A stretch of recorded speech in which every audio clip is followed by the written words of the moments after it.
ಕಾಲೇಜಿನ ಕೊಠಡಿಯಲ್ಲಿ ವಿದ್ಯಾರ್ಥಿಯೊಬ್ಬ ನೇಣು ಹಾಕಿಕೊಂಡು ಆತ್ಮಹತ್ಯೆ ಮಾಡಿಕೊಂಡಿರೋ ಘಟನೆ ಹೈದರಾಬಾದ್ನಲ್ಲಿ ನಡೆದಿದೆ. 11ನೇ ತರಗತಿಯಲ್ಲಿ ಓದ್ತಾ ಇದ್ದ ವಿದ್ಯಾರ್ಥಿ ತನ್ನ ತರಗತಿಯಲ್ಲಿ ಆತ್ಮಹತ್ಯೆ ಮಾಡಿಕೊಂಡಿದ್ದಾನೆ. ಕಾಲೇಜು ಆಡಳಿತ ಮಂಡಳಿ ವಿರುದ್ಧ ಪೋಷಕರು, ವಿದ್ಯಾರ್ಥಿಗಳು ಪ್ರತಿಭಟನೆ ನಡೆಸಿ ಆಕ್ರೋಶ ವ್ಯಕ್ತಪಡಿಸಿದರು.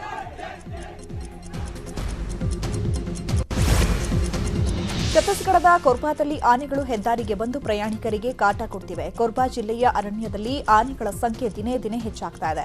ಸದ್ಯ ಜಿಲ್ಲೆಯಲ್ಲಿ 100ಕ್ಕೂ ಹೆಚ್ಚು ಆನೆಗಳಿದ್ದು ಆನೆಗಳ ಮೇಲೆ ಅರಣ್ಯ ಇಲಾಖೆ ಕಣ್ಣಿಟ್ಟಿದೆ.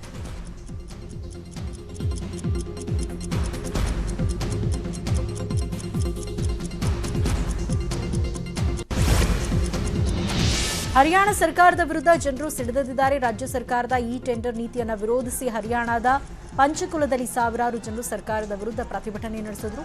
ಪ್ರತಿಭಟನಾಕಾರರನ್ನು ನಿಯಂತ್ರಿಸಲು ಪೊಲೀಸರು ಲಾಠಿ ಚಾರ್ಜ್ ನಡೆಸಿದ್ದಾರೆ.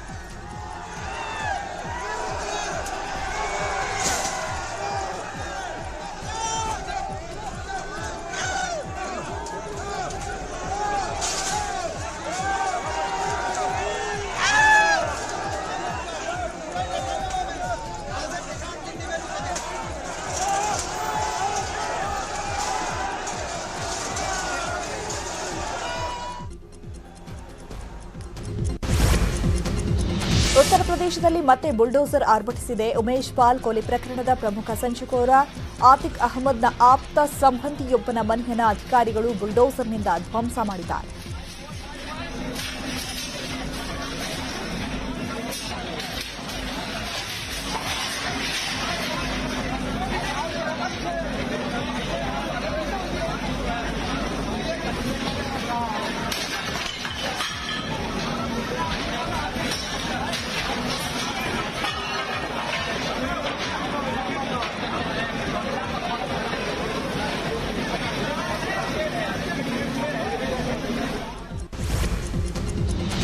ಆಂಧ್ರಪ್ರದೇಶದಲ್ಲಿ ಹಳ್ಳಿಗೊಂದು ದೇವಾಲಯ ನಿರ್ಮಿಸಲು ರಾಜ್ಯ ಸರ್ಕಾರ ನಿರ್ಧರಿಸಿದ್ದು ಸುಮಾರು 3,000 ದೇಗುಲಗಳ ನಿರ್ಮಾಣಕ್ಕೆ ಬಹುದೊಡ್ಡ ಯೋಜನೆ ಹಾಕಿಕೊಂಡಿದೆ.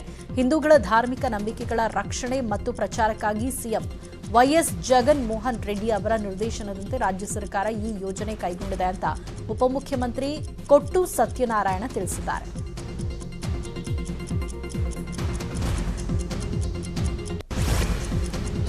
ಕಾಂಗ್ರೆಸ್ ನಾಯಕ ರಾಹುಲ್ ಗಾಂಧಿ 1 ವಾರಗಳ ಕಾಲ ಇಂಗ್ಲೆಂಡ್ ಪ್ರವಾಸ ಕೈಗೊಂಡಿದ್ದಾರೆ. ಯುಕೆಯಲ್ಲಿ ಕಾಣಿಸಿಕೊಂಡಿರುವ ರಾಹುಲ್ ಗಾಂಧಿ ಹೊಸ ಅವತಾರದಲ್ಲಿ ಮಿಂಚಿದ್ದಾರೆ. ಭಾರತ್ ಜೋಡೋ ಯಾತ್ರೆ ಸಮಯದಲ್ಲಿ ಬಿಟ್ಟಿದ್ದ ಉದ್ದನೆಯ ಗಡ್ಡವನ್ನ ರಾಹುಲ್ ಗಾಂಧಿ ಟ್ರಿಮ್ ಮಾಡಿದ್ದಾರೆ. ಬಿಳಿ ಟಿ ಶರ್ಟ್ ಬದಲು ಸೂಟ್ ಟೈನಲ್ಲಿ ಕಾಣಿಸಿಕೊಂಡಿದ್ದಾರೆ.